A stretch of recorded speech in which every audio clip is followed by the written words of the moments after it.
So welcome to day 12 of our Choosing Your Marketing Platform course. Today we're looking at choosing your help desk and why that's important.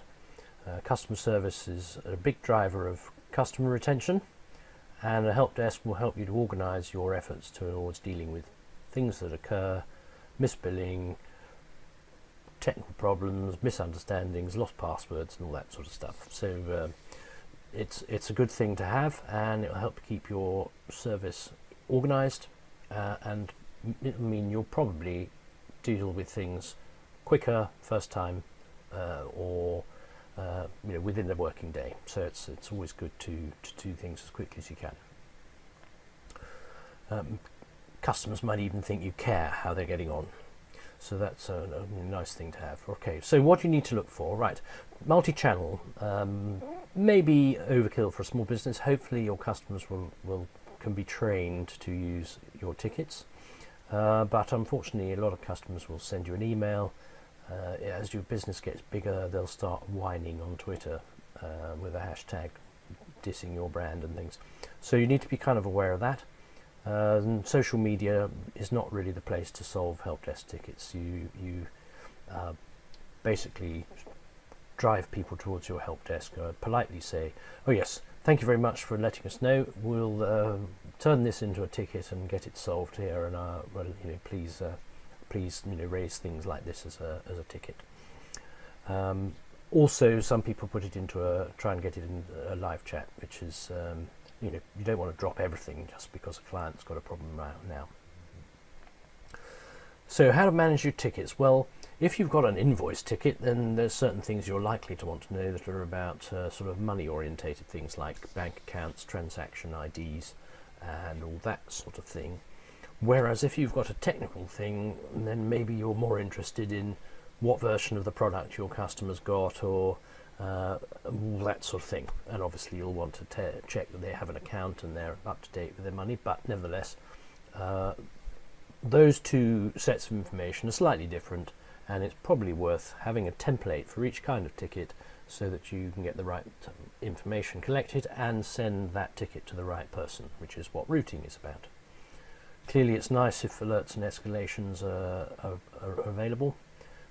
One tells you that you haven't fixed it in time, and one moves it up if it's even later or seems beyond the person who's handling it. Now, of course, if you're in a small business, then there may be no one to escalate it to, but perhaps that piece of functionality isn't really very useful. Then it's also nice if that ticket finds its way into the customer history. If you can find someone that's very quick to raise queries and make a fuss, then it's worth knowing, because you can either engage them differently or perhaps disengage from them completely. Service levels, I think it's quite a good idea just to have some sort of some expectation with your clients and customers, how quickly you're going to get these things turned around.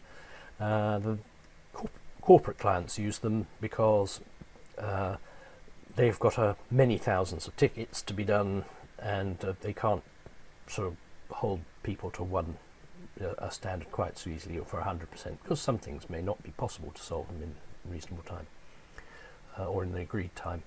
But on the other hand, they do want to kind of keep an average standard up. So while you may not want to use all the service level agreement management functionality, it is just to let you know what it's there. It might be there, and it could be useful in future. The sorts of things that does is it shows you the exceptions to the service level agreements and allows you to kind of build your story about what went wrong and collect your audit trail. So that's helpful. On the self-service side, that's brilliant. If you can actually provide the customer with service with no input from yourself, then that means that you're keeping the customer service level up. The customer's probably getting it fixed quicker than if you'd got involved, and everybody's happy because they've solved the problem. Peer-to-peer support's another thing. Microsoft have made an art out of finding people who want to impress people with their knowledge of Excel or PowerPoint or whatever, and have got this peer-to-peer sort of support thing going very well. forums are quite helpful, and they are often a part of a help desk tool. Integration with the other apps on your marketing platform is good. I think this customer history thing is much more important than people think. Now, issue tracking is something help desk people are keen on. Fundamentally, what that means is several customers may have tickets relating to some issue, and an issue is on your side, not on the customer's end. So once you fix that one issue, then all those tickets will be solved. So issue tracking is very important because it's a quick way of getting your customer service up. And in fact, there's nothing your customer can be asked to do in order to deal with that. So again, not always appropriate for a small business though. So the basic requirement though is being able to, the ticket management thing and some sort of monitoring of service level to me. Multi-channel is nice. Self-service is nice. Probably more core than multi-channel, and the integration with the other apps on your marketing platform I think is very helpful. I love this customer history thing if you've got it all in one place. So what are the options for doing that? Well, self-hosted, that means you're either using some sort of WordPress plugin or you're using an open source tool. Again, not for the faint-hearted technically, and lots of admin effort, a bit of a learning curve. Got to get it all set up, not connected to the rest of your marketing. So losing the customer history thing. Cloud-based, if you go for the sort of the really large-scale packages, you'll find that they have several different levels of service, or i.e. sets of features, which you can buy in particular plans. That allows you to kind of tune what sort of level of service you want to provide. They can be integrated with other marketing tools. They do the multi-channel well. I think it's very difficult to look for hashtags with your brand on it and all that stuff and realise that you've got a sort of potential problem here. And particularly when you're trying to do that live. So that's a useful thing to do, and even more useful is when that social media post gets turned into a ticket automatically. So tools that do that kind of thing well are Zendesk and Freshdesk. Sorry, getting my worms mixed up there. The marketing platforms also have help desks. They vary in the level of their features, between sort of the same as the full cloud-based thing and more like the self-hosted. They don't cost a lot extra. They're probably in the gold plan rather than the silver plan, or the basic plan. But nevertheless, they're good value. Keep that customer service up. One customer being retained will pay for it for itself probably.